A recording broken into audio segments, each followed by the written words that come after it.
Lieutenant Commander Ryan Mitchell stood at attention in the inquiry room at Naval Base Coronado, California, facing a panel of 5 senior officers who looked at him like he was something they'd scraped off their boots. 48 hours ago, Ryan had been a decorated Navy SEAL with 12 years of distinguished service, 2 Silver Stars, a Bronze Star, multiple commendations, a team leader respected by his men and trusted by his command. Now he was the man who'd abandoned his team. "Lieutenant Commander Mitchell," Admiral Bradley Carson spoke from the center of the panel, "you stand accused of dereliction of duty, cowardice in the face of the enemy, and actions unbecoming an officer. How do you plead?" Ryan's jaw was tight, his eyes straight ahead. "Not guilty, sir. The after-action reports from your team members paint a different picture. They state that during Operation Copper Dawn in Afghanistan, when your team came under enemy fire, you ordered a retreat that left one operator behind, Petty Officer James Keller, who was subsequently captured and executed by Taliban forces. That's not what happened, sir." "Then explain what did happen." "Sir, the full circumstances are classified above my clearance to discuss in this forum. I request that the mission footage be reviewed before—" "The mission footage is classified top secret and under review by intelligence," Captain Lawrence Donovan interrupted.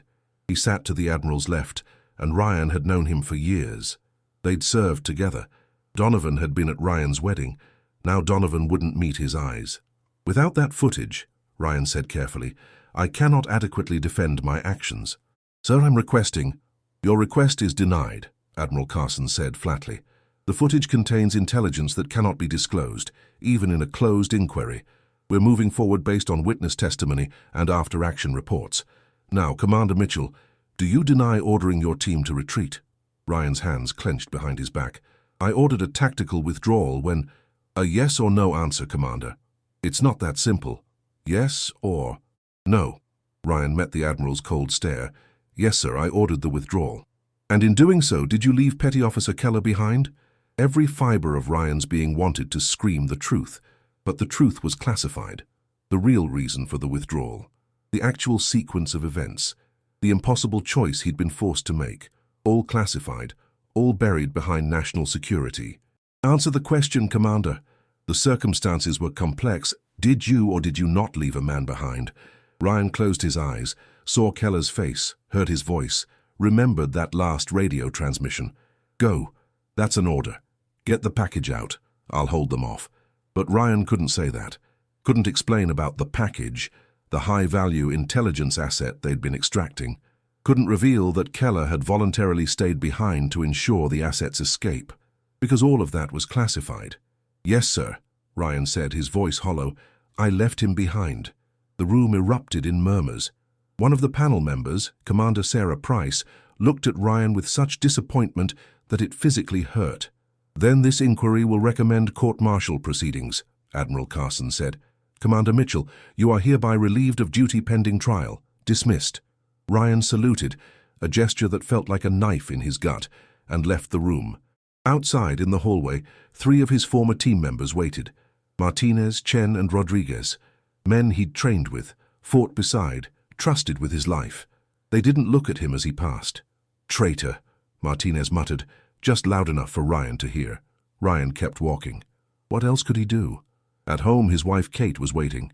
She'd been crying. He could tell from her red eyes. What happened? "They're recommending court-martial." Kate's face crumpled. "Ryan, this is insane. You're not a coward. You're not—" "Doesn't matter what I am. Matters what I can prove, and I can't prove anything without that footage." "Then get the footage released." "It's classified TSSCI, top secret, sensitive compartmented information. Even most flag officers can't access it without special clearance. The people who classified it are the same people investigating me." "Why?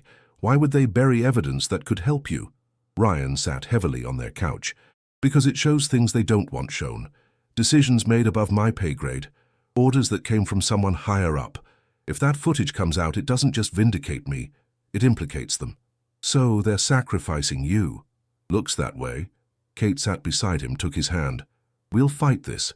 We'll get lawyers, go to the media." "We can't.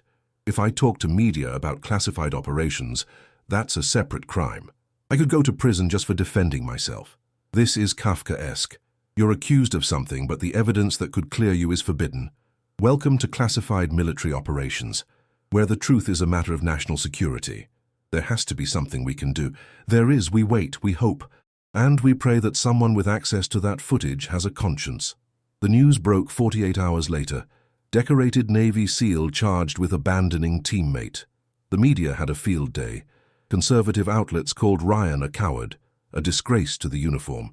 Liberal outlets used him as an example of military failure. Social media was even worse. Keyboard warriors who'd never served calling him traitor, murderer, coward. Ryan's commanding officer, Captain James Reeves, called him to his office. "Mitchell, I'm putting you on administrative leave, effective immediately." "Sir, I can still work. You're toxic right now. Your presence undermines unit cohesion. Until this is resolved, you're benched. And my clearance? Suspended pending investigation." Ryan felt like he was drowning. "Sir, you know me. You know I wouldn't abandon a man without cause. What I know doesn't matter. What I can prove matters. And right now the evidence says you made a bad call that got Keller killed. The footage is classified for reasons above both our pay grades. Mitchell, I'm sorry, but my hands are tied." Ryan left the office in a daze. His career was over. Even if he was somehow cleared, the stigma would follow him forever. At home, Kate was on the phone with her sister. She hung up quickly when Ryan entered. "What's wrong?" he asked. "My principal called. Parents are concerned about me teaching their children while my husband is under investigation for cowardice." "Jesus. Kate, I'm sorry. It's not your fault. It's just, this is spreading. My friends, our neighbors, people we've known for years are treating us like pariahs. We should move, go somewhere nobody knows us. And run away, give up? What choice do we have? I can't defend myself. The Navy's hung me out to dry. We're just waiting for the court-martial to make it official." Kate's eyes were fierce. "Then we find someone who can help. A lawyer, a congressman, someone who can get that footage declassified. You think I haven't tried? I've called every contact I have. Nobody will touch this. It's too sensitive, too classified, too political. Then we find someone who isn't afraid." Ryan spent the next week making calls, sending emails, reaching out to anyone who might help. Military lawyers, veterans advocacy groups, investigative journalists. Most didn't respond. Those who did gave the same answer. Without access to classified footage, there was nothing they could do. Then Ryan got a call from someone unexpected. David Sullivan, a retired Navy JAG lawyer who'd made a name defending military whistleblowers. "Commander Mitchell, I've read about your case. I'd like to help." "Mr. Sullivan, I appreciate that, but..." "Call me David. And I know what you're going to say. The footage is classified, your hands are tied, there's nothing you can do. But there might be another way." "What way?" "We petition for the footage to be reviewed by the Senate Intelligence Committee.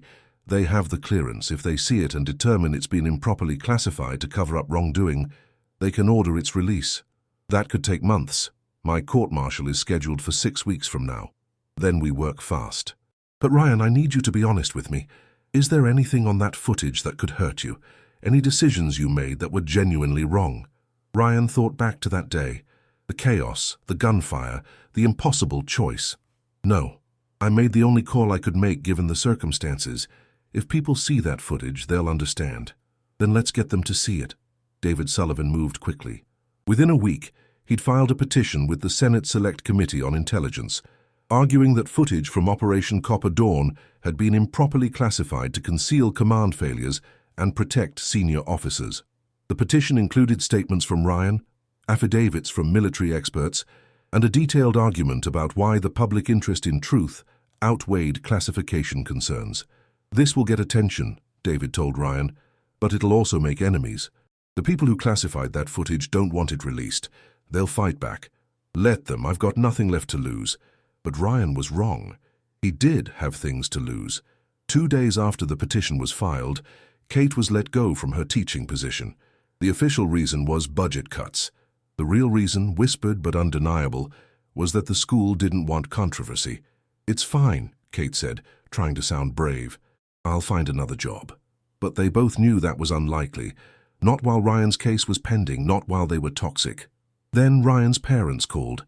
His father, a retired Marine, had been asked to resign from his position on the local Veterans Board. Too much controversy, they'd said. Too much attention. "Dad, I'm so sorry. Don't apologize. I raised you to do the right thing and accept the consequences. We'll get through this. But Ryan could hear the strain in his father's voice, could hear his mother crying in the background. His fight for vindication was destroying everyone he loved. Worse still, his former teammates were doubling down. Martinez gave an interview to a military news outlet. Mitchell panicked. When things got hot, he called retreat and left Keller to die. That's not leadership. That's cowardice. Chen posted on social media. Served with Mitchell for years. Thought I knew him. Turns out he's just another officer who cares more about his career than his men. Rodriguez was more measured, but no less damaging. I can't speak to classified details, but I can say that the decision to withdraw when we did cost us a brother. That's on the team leader. Ryan wanted to respond, wanted to scream the truth, but David had been clear. Don't engage, don't comment. Anything you say can be used against you.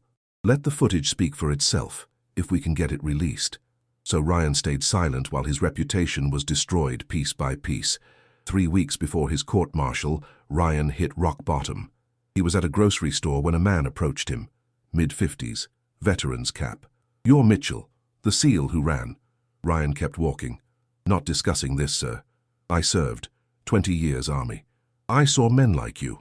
Officers who cracked under pressure, who got good men killed because they didn't have the spine for combat. You don't know what happened. I know you left a man behind. I know you're making excuses about classified this and classified that. Real warriors don't hide behind paperwork. They own their mistakes. Ryan's temper flared. You want me to own a mistake I didn't make? I want you to admit you're a coward. Ryan's fist clenched. Every instinct screamed to hit this man, to defend his honor physically, since he couldn't do it with words. But that's what they wanted. One more screw-up. One more reason to destroy him. Believe what you want, Ryan said, walking away. Coward! The man yelled after him. Traitor! In his truck alone, Ryan finally broke. He sat there crying, great heaving sobs that shook his whole body. Years of training, years of service, years of sacrifice, all destroyed because he couldn't speak the truth. His phone rang. David Sullivan. Ryan, I have news. The Senate Intelligence Committee has agreed to review the footage. Closed session, classified setting. They'll watch it and determine if it should be released. When? Next week. Ryan, this is it. Our shot. If they see what really happened, they can declassify it. Clear your name. Expose the real failures. And if they don't, then you're court-martialed based on testimony alone. No evidence to counter it. No way to defend yourself. So everything depends on what some senators think after watching a video. Yes, but Ryan, I've read the after-action reports. I've studied the timeline. I've talked to people who know that region, that mission. If that footage shows what I think it shows, you're not just going to be cleared, you're going to be vindicated. And the people who tried to bury you are going to be exposed. I just want my life back. We're going to get it, I promise. The Senate Intelligence Committee reviewed the footage on a Thursday morning in a SCIF, a sensitive, compartmented information facility designed to prevent any leaks. Ryan wasn't allowed to attend. Neither was David. Neither was anyone not on the committee. For 4 hours, Ryan sat in David's office, waiting. Kate was there too, holding his hand, both of them silent with anxiety. What if they watch it and still don't release it? Kate asked. Then we prepare for trial, David said. We fight with what we have, which is nothing, which is testimony about Ryan's character, his service record, expert witnesses who can speak to tactical decisions. It's not much, but it's something. Ryan said nothing. He knew the truth. Without that footage, he was done. The testimony against him was too strong. The optics too bad. A jury would see Navy SEAL leaves man behind and convict based on emotion, not evidence. At 2 p.m., David's phone rang. He answered, listened, said thank you 3 times, and hung up. Well, Ryan demanded. David's face was unreadable. The committee has reached a decision. They're holding a press conference in 1 hour. They're releasing the footage. Kate gasped. Oh my God. All of it? Ryan asked. A redacted version. Intelligence assets are blurred, sensitive locations obscured, but the key moments, the moments that matter for your case, they're intact and being released to the public. Ryan felt like he couldn't breathe. This is it. This is it. Ryan, in 1 hour the world is going to see what really happened, and everything changes. They watched the press conference on David's office TV. Senator Patricia Harding, chair of the Intelligence Committee, stood at a podium in the Capitol. After careful review of classified footage from Operation Copper Dawn, this committee has determined that portions of that footage were improperly classified to conceal command failures and protect senior officers from accountability. The footage reveals that Lieutenant Commander Ryan Mitchell acted with extraordinary courage under impossible circumstances.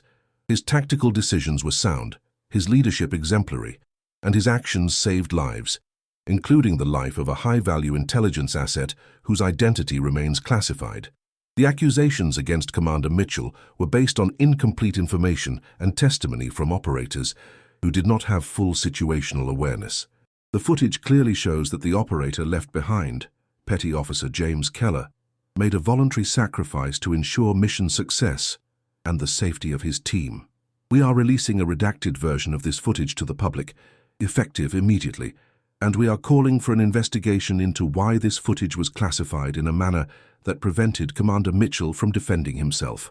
Ryan's hands were shaking. Kate was crying. David was smiling. "They're releasing it now," David said, pulling up his laptop. "Let's watch."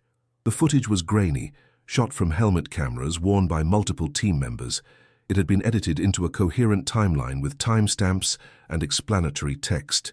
437 hours. Operation Copper Dawn. Objective: extract high-value intelligence asset. The video showed Ryan's team moving through a compound in eastern Afghanistan. 8 operators, moving with precision, clearing rooms. They found the asset, face blurred, voice distorted, in a locked room. Terrified, injured, but alive. Package secured. Moving to exfil. Ryan's voice on comms. They moved through the compound, the asset between them, protected. Then gunfire erupted. The camera shook violently. Muzzle flashes in the darkness. Shouting in Pashto. Return fire from the SEALs. 0441 hours. Contact. Approximately 30 hostiles. Ambush configuration. The footage showed chaos. The team taking cover, returning fire, trying to protect the asset while also defending themselves.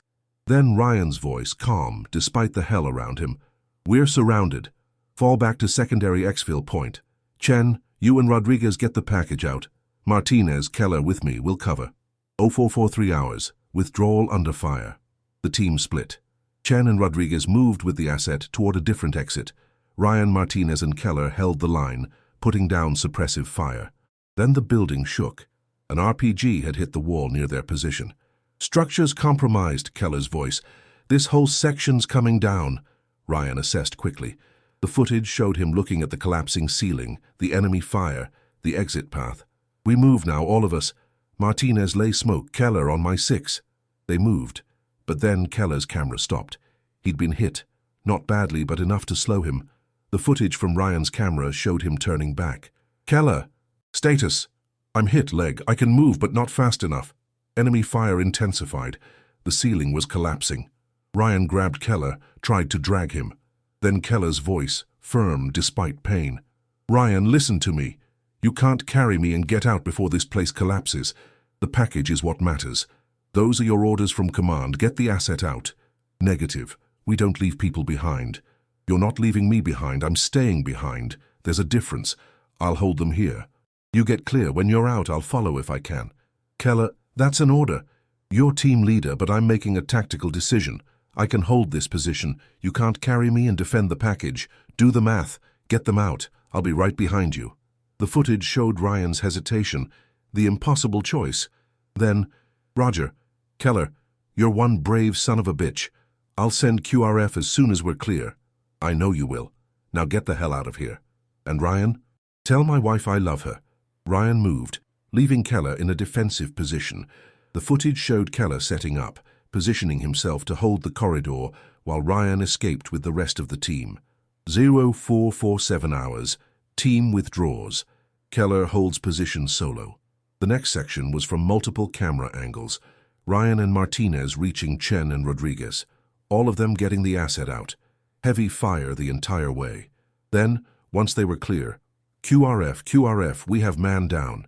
Need immediate extraction at Keller's position. QRF is 8 minutes out. Can he hold?" Ryan's voice was desperate. "He has to." But 8 minutes was too long. The footage showed the building collapsing, dust, smoke, silence on Keller's comlink. When the quick reaction force arrived, they found Keller's body in the rubble.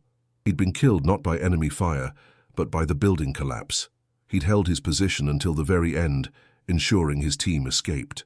The video ended with text: Petty Officer James Keller's voluntary sacrifice saved the lives of 7 teammates and 1 intelligence asset. His actions were in keeping with the highest traditions of naval service. Lieutenant Commander Ryan Mitchell's tactical decisions were sound and prevented total team loss. The accusations against Commander Mitchell were based on incomplete information and have no basis in fact. Ryan sat in David's office, tears streaming down his face. He chose, Ryan whispered. He made the call, but I still gave the order to withdraw. I still left him there. You followed his tactical assessment, David said gently. He was right. You couldn't carry him out. You had to protect the asset. And Ryan, he knew that. He made his choice, a hero's choice. Kate hugged Ryan tightly.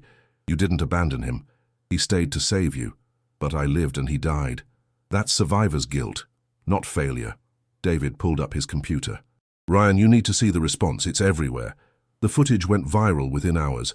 Social media exploded, but this time in Ryan's defense. Navy SEAL Ryan Mitchell is a hero, not a coward.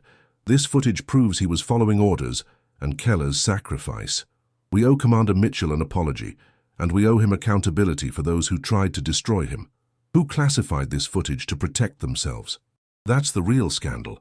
Military analysts dissected the video frame by frame, all reaching the same conclusion. Ryan had made the only tactical decision possible. Staying with Keller would have resulted in everyone dying. Withdrawing saved 7 lives and completed the mission. Keller was posthumously awarded the Navy Cross. His family released a statement. James died a hero, making a choice he believed in. Commander Mitchell honored that choice by completing the mission and bringing our son's body home. We hold no blame toward him. But the real firestorm was about who had classified the footage and why. Within 48 hours, an Inspector General investigation was announced. The target, Admiral Bradley Carson and Captain Lawrence Donovan. Investigative journalists uncovered the reason the footage had been classified. The intelligence asset Ryan's team had extracted was an Afghan interpreter who provided information about a planned Taliban attack. That information had been passed up the chain to Carson and Donovan, who delayed acting on it for political reasons. The delay had resulted in American casualties, 12 soldiers killed in an attack that could have been prevented. When Ryan's mission succeeded in extracting the interpreter alive, Carson and Donovan had been terrified the truth would come out, so they'd classified the footage at the highest level and tried to scapegoat Ryan, hoping his disgrace would bury their failure. The plan had almost worked. Senator Harding appeared on national news. What we've uncovered is not just a miscarriage of justice against Commander Mitchell, but a systemic abuse of classification authority to cover up command failures. This committee will ensure accountability. Within a week, Admiral Carson was relieved of command pending investigation. Captain Donovan was reassigned to a desk job and his promotion to Admiral was cancelled. And Ryan received a formal apology from the Secretary of the Navy. But Ryan couldn't celebrate. He was too numb, too exhausted from the fight. You've been vindicated, David told him. Your court-martial is cancelled. Your record is being corrected. You're getting your career back. I don't want my career back. I want the last 3 months back. I want my wife's job back. I want my father's reputation back. I want all the people who called me a traitor to actually understand what happened, not just move on to the next scandal. Some of them are understanding. Look, David showed him social media. Martinez had posted, I was wrong about Ryan Mitchell. I didn't have all the facts. I apologize publicly and personally. He's a good leader who made an impossible choice. Chen had written, I'm sorry, Commander. I should have trusted you. Should have known there was more to the story. Rodriguez had done a video interview. Ryan Mitchell is one of the best officers I've ever served under. I regret doubting him. I regret not fighting harder to get that footage released. They're apologizing now, Ryan said bitterly. Where were they 3 months ago? Where were they when I needed someone to stand up for me? They were scared. They didn't have the full picture. They made mistakes. And I'm supposed to just forgive them. No, you're supposed to understand that people are complicated. That loyalty is hard when information is incomplete. That sometimes good people make bad choices because they're working with bad information. Ryan knew David was right. but it still hurt. 1 week after the footage was released, Ryan returned to Naval Base Coronado for the first time in 3 months. Walking through the base felt surreal. Some people avoided his eyes, embarrassed. Others nodded respect. A few younger SEALs stopped him to shake his hand and thank him for his service. But the person Ryan needed to confront was waiting in an office, Captain Lawrence Donovan. Donovan looked like he'd aged 10 years. His career was over, his reputation destroyed, facing possible criminal charges for abuse of classification and obstruction of justice. "Mitchell," Donovan's voice was hollow. "I'm surprised you came. I needed to hear it from you. Why? Why did you do it?" Donovan sat heavily. "Because I was scared. The interpreter we extracted, he had information about the attack that killed those 12 soldiers, information that Carson and I had received and delayed acting on. If that came out, we were both done, court-martialed, maybe even criminal charges for negligence. So you sacrificed me to save yourselves. I convinced myself it was necessary. That one officer's career was less important than the integrity of the command structure, that revealing our failure would undermine military effectiveness." Donovan laughed bitterly. "I rationalized it, told myself you'd be okay eventually, that things would blow over. I didn't think about your family, your reputation, what it would do to you. You threw me to the wolves." "Yes, and I'm sorry. It doesn't fix anything, doesn't undo the damage. But I am genuinely sorry." Ryan wanted to hate this man, wanted to rage at him, but looking at Donovan's broken face, he just felt tired. "You were my friend. I trusted you. I know. And I betrayed that trust. I chose my career over doing what was right. That's something I'll carry the rest of my life." "Good, you should carry it. Keller's dead because of the mission you fucked up. I nearly lost everything because you tried to cover it up. The only reason I'm standing here is because someone on that Senate committee had a conscience, not because of anything you did. You're right. Completely right." Ryan turned to leave, then stopped. "One more thing. When you classified that footage, did you watch it? Did you see what really happened?" Donovan was silent for a long moment. "Yes, I watched it. And you still tried to destroy me. You saw Keller's sacrifice, saw my impossible choice, and you still called me a coward. I saw evidence that contradicted my narrative, so I buried it, because I was more afraid of the truth than of being unjust. That makes you the real coward, not me. You." Ryan left without another word. Outside, Martinez was waiting. "Commander, can we talk?" Ryan almost said no, but Martinez looked genuinely remorseful. 5 minutes. They walked to a quiet area near the beach. "I'm sorry," Martinez said. "I know I said it on social media, but I needed to say it in person. I fucked up. I didn't have all the facts, and I turned on you instead of supporting you. That's on me. You called me a traitor to the press. You helped destroy my reputation. I know, and I can't take it back, but sir, I need you to understand. From where I was positioned, I didn't see Keller's position. I didn't hear his transmission telling you to go. All I knew was we withdrew and he died. It looked like we left him. So you assumed the worst of me. I should have trusted you. Should have known you wouldn't abandon someone without cause. I let anger and grief cloud my judgment. A lot of people let that happen. We did. And that's not an excuse, it's just an explanation. We failed you. When you needed your brothers to stand by you, we didn't. We believed the official narrative instead of trusting the man we'd served with." Ryan looked out at the ocean. "Keller was your friend too. He was my best friend, and his death destroyed me. I needed someone to blame. You were convenient. I'm not proud of it. Are you proud of giving interviews calling me a coward?" "No, that's something I'll regret forever." They stood in silence for a moment. "Martinez, I can't just forgive you. Not yet. You hurt me and my family. You made the worst time of my life even worse. I understand. I'm not asking for forgiveness, just acknowledgement that I know I was wrong, that I'm sorry, that if I could go back, I'd stand by you instead of against you." "Okay, I hear that, but it's going to take time." "I know, and sir, for what it's worth, what you did that day, the choice you made, getting the package out while Keller held the line, that was good leadership, hard leadership, the kind most of us never have to face. I see that now. Thanks." After Martinez left, Ryan sat on the beach alone, watching waves crash against the shore. He'd been vindicated. The footage had cleared his name. The real cowards had been exposed. So why didn't he feel better? Over the next month, Ryan's life slowly rebuilt. The Navy offered to reinstate him with full rank and back pay. Ryan considered it carefully before deciding to retire. Too much had happened. Too much trust had been broken. "I gave them 16 years, he told Kate. "They gave me 3 months of hell. We're not even. What will you do instead?" "I don't know yet, but something where people's lives don't depend on institutional integrity. Because institutions fail." Kate had gotten a job offer from a private school that had followed the case and wanted to make a statement about standing with falsely accused people. Better pay, better environment. "It's your choice," Ryan told her. "If you want it, take it. If you don't, we'll figure something else out." "I want it.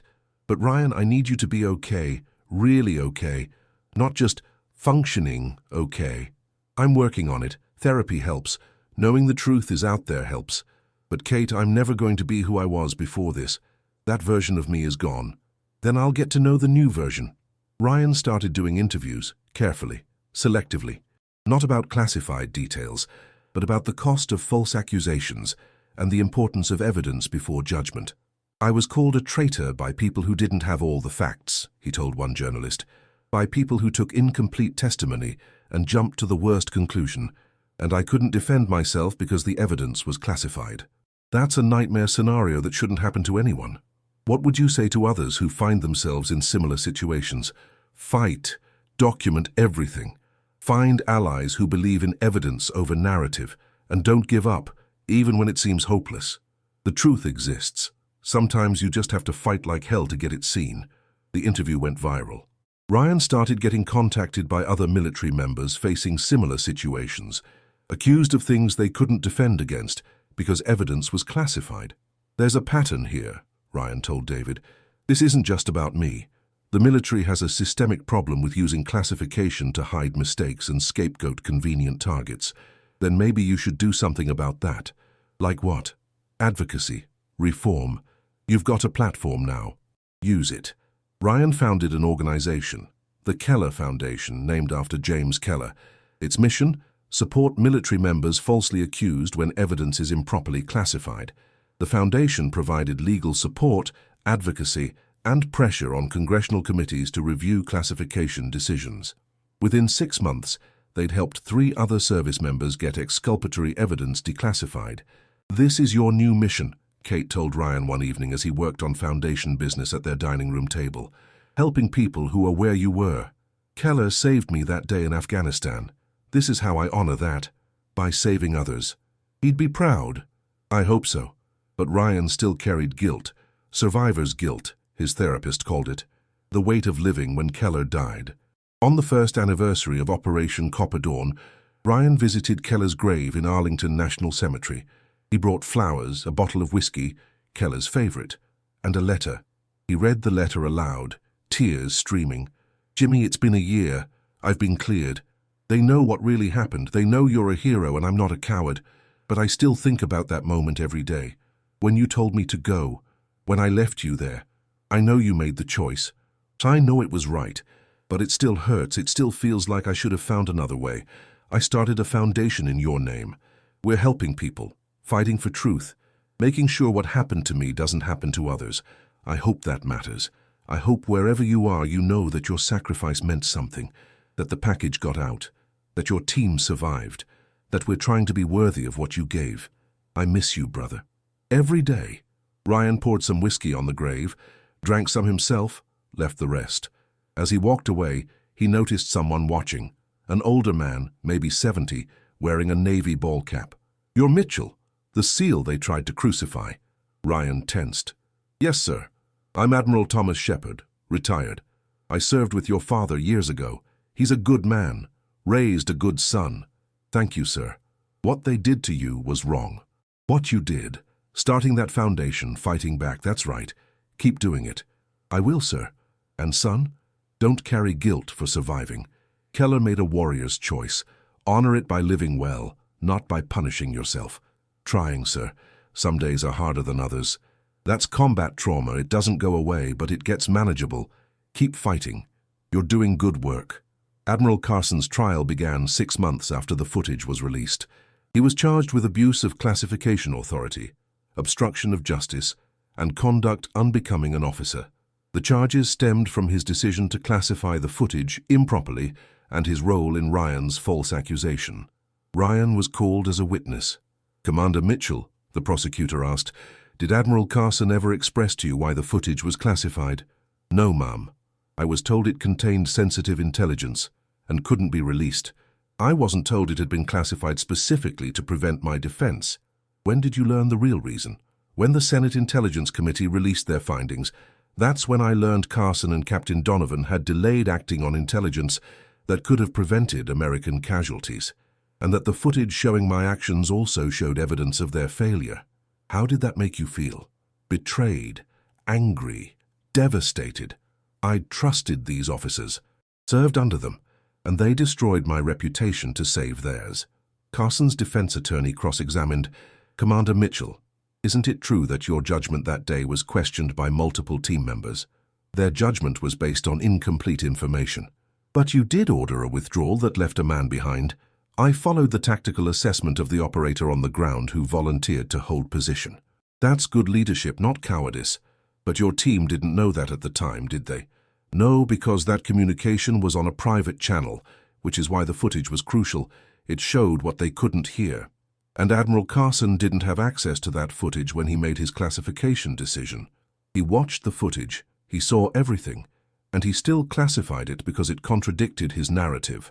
The trial lasted 3 weeks. The evidence was damning.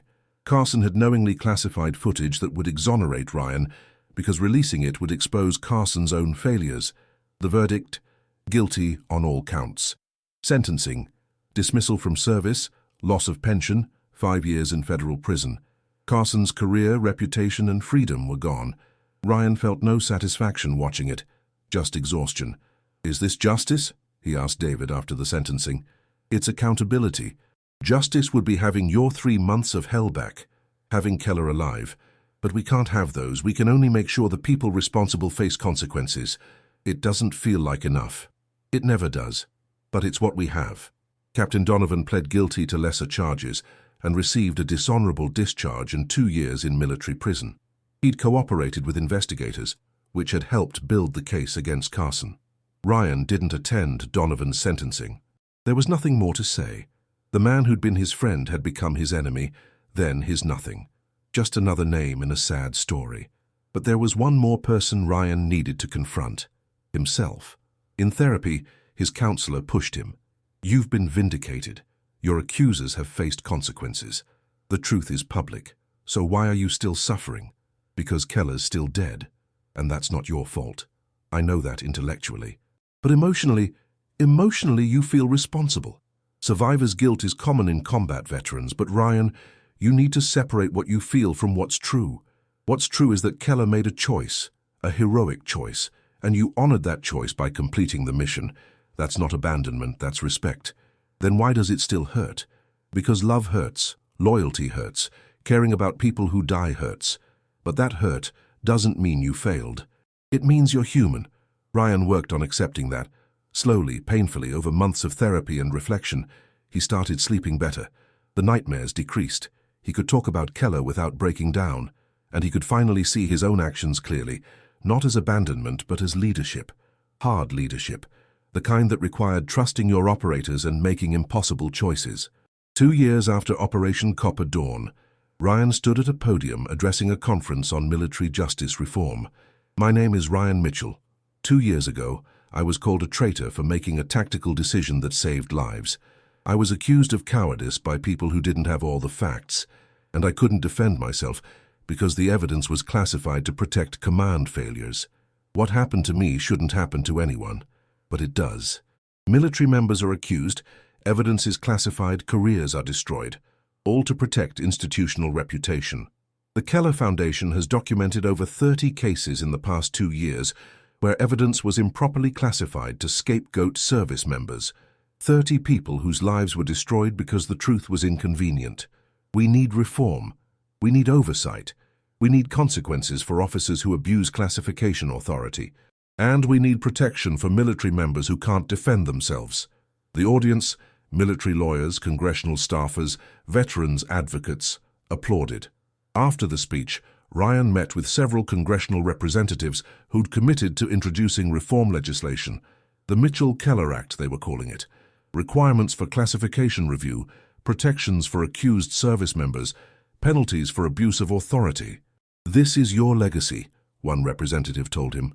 "Not just clearing your name, but changing the system that tried to destroy you." "It's Keller's legacy," Ryan corrected. "He died for the mission. I'm just making sure his sacrifice means something." At home that evening, Kate had news. "I'm pregnant." Ryan's world stopped. "What?" "I'm pregnant. 3 months. We're having a baby." Ryan pulled her into his arms, overwhelmed with emotion. That's amazing. We're going to be okay, Ryan. We survived the worst. Now we get to have the best. If it's a boy, we'll name him James, after Keller. He'd like that." They held each other, crying happy tears this time, planning for a future that had seemed impossible 2 years ago. The baby was born 6 months later, a healthy boy they named James Mitchell, Jimmy for short. Ryan held his son and thought about the other James, the man who'd sacrificed himself so others could live, the hero who'd been almost forgotten in the rush to blame Ryan. "I'll tell him about you," Ryan whispered, "about what you did, about what real courage looks like. He'll know." 3 years after Operation Copper Dawn, Ryan received an unexpected call. "Commander Mitchell, this is Colonel Sarah Price. I was on the inquiry panel that initially recommended your court-martial." Ryan remembered her. "Colonel, what can I do for you?" "I'm calling to apologize, personally. I was one of the officers who judged you without full evidence. I allowed myself to be swayed by testimony and narrative instead of demanding proof. That was wrong. Apology accepted. There's more. I've been appointed to head a new oversight committee on military justice. We're implementing reforms based on the Mitchell-Keller Act, and I'd like you to serve as an advisor. Your experience, your perspective, it's crucial." "I'm honored. Yes, I'll serve." "Good. Because we're going to make sure what happened to you never happens to anyone else." 5 years after Operation Copper Dawn, Ryan stood at Arlington National Cemetery again, this time with Kate and 3-year-old Jimmy. "Whose grave is this, Daddy?" Jimmy asked, looking at Keller's headstone. "This is Uncle Jimmy, the man you're named after. He was a hero. What did he do? He saved lives. He made a hard choice so other people could live. And he showed everyone what real courage looks like. Was he brave? The bravest person I ever knew." Ryan placed flowers on the grave. "Miss you, brother. But we're doing okay. The foundation is helping people. The reforms are passing. Your sacrifice meant something. I made sure of that." As they walked away, Jimmy held Ryan's hand. "Daddy, were you a hero too?" Ryan thought about that question, about the accusations, the vindication, the fight for truth. "No, buddy. I just did my job. Uncle Jimmy was the hero. But Mommy says you're a hero too." Kate smiled. "Heroes aren't always the ones who die. Sometimes they're the ones who survive and keep fighting for what's right. Your daddy did that." Ryan squeezed his son's hand. "I tried. Still trying. And that was the truth." Ryan hadn't died heroically like Keller. He'd survived messily, fought painfully, and rebuilt slowly. But he'd kept going. Through false accusations, destroyed reputation, betrayal by people he'd trusted, he'd kept going. He'd fought for truth when lies were easier. He'd demanded accountability when silence was expected. He'd turned his nightmare into a mission to help others. Maybe that was its own kind of courage. Not the courage to die for something, but the courage to live for it. To fight every day for truth and justice, even when the system tried to crush you. To keep going when giving up would be easier. That was Ryan's heroism. Not dramatic, not celebrated in movies, but real. And as he walked through Arlington with his wife and son, passing rows of heroes who'd given everything, Ryan finally felt at peace. He'd been called a traitor, but the truth had proven him a warrior. He'd been called a coward, but the footage had shown his courage. And most importantly, he'd kept the faith with Keller's sacrifice by using his own survival to help others. That was enough. That was everything.